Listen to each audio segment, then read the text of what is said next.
12 মাসের পড়াশোনা যারা 1 মাসে টার্গেট নিয়ে নেবে বা 1.5 মাসে আমি কমপ্লিট করবো সব বই, তারা বলছি অন্য ছাত্রের থেকে আগিয়ে যাবে। কিন্তু আমরা পরীক্ষা 3.5 তখন মা ডিস্টার্ব করলো, এখন ডিস্টার্ব করো না। কিন্তু তার আগেও আমরা টিভি দেখি নষ্ট করি।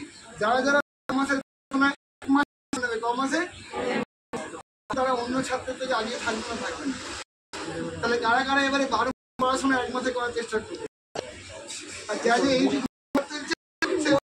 করবে বড় করে হাত তুলি করি না। আর যারা ক্যামেরা ধরে আছে ওরা কিন্তু বাংলাটাও করে তুলতে ছবি নিয়ে রাখো সবার, এরা করবে বলেছে, ঠিক আছে? আমার ক্ষুদ্র বক্তব্য প্রত্যেককে শুভেচ্ছা কামনা করি এবং সফলতা কামনা করি। তোমরা কিন্তু আমাদের জায়গায় আসবে, আমরা যা সফলতা করতে পারি তার থেকে অনেক, এবং আগামী দিন অনেক উজ্জ্বল। এই যে টেকনোলজি আসছে, আর্টিফিশিয়াল ইন্টেলিজেন্স, যদি কম্পিউটার ছাড়া এআই করতে পারবে আর্টিফিশিয়াল ইন্টেলিজেন্স। ইনিশিয়েটিভ আমাদের মাস্টার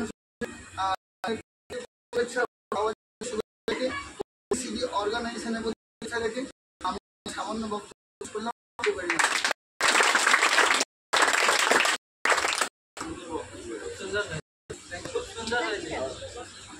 এবার আমরা একটু এগিয়ে যাচ্ছি। আমাদের মানে যে কম্পিউটার তাকে বড় আমাদের স্টুডেন্ট পারভিন,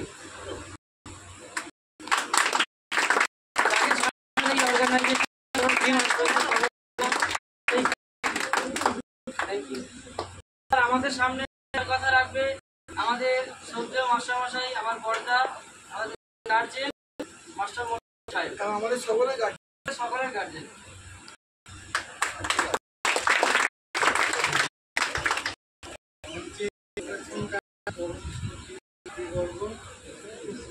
আমার প্রিয় সমতুল্য ছাত্র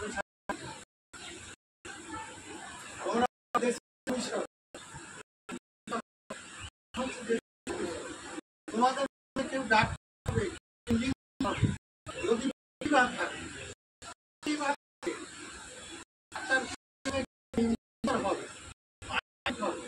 আর কেউ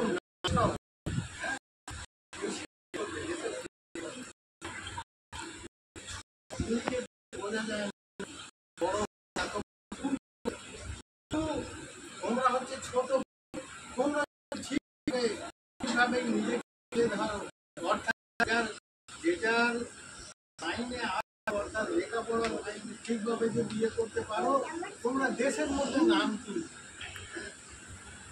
আমাদের ভারতবর্ষের শ্রেষ্ঠ বৈজ্ঞানিক এপিজে আব্দুল কালাম, উনি কি করতেন?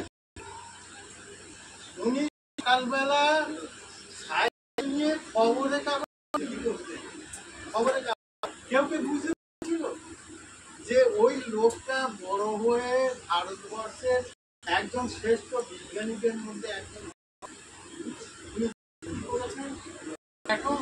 এখন আবিষ্কার আর বড় বড় আবিষ্কার করেছে, যে লোকটা ওই সাইন্স নিয়ে গিয়ে তোমরাও করতে পারবে,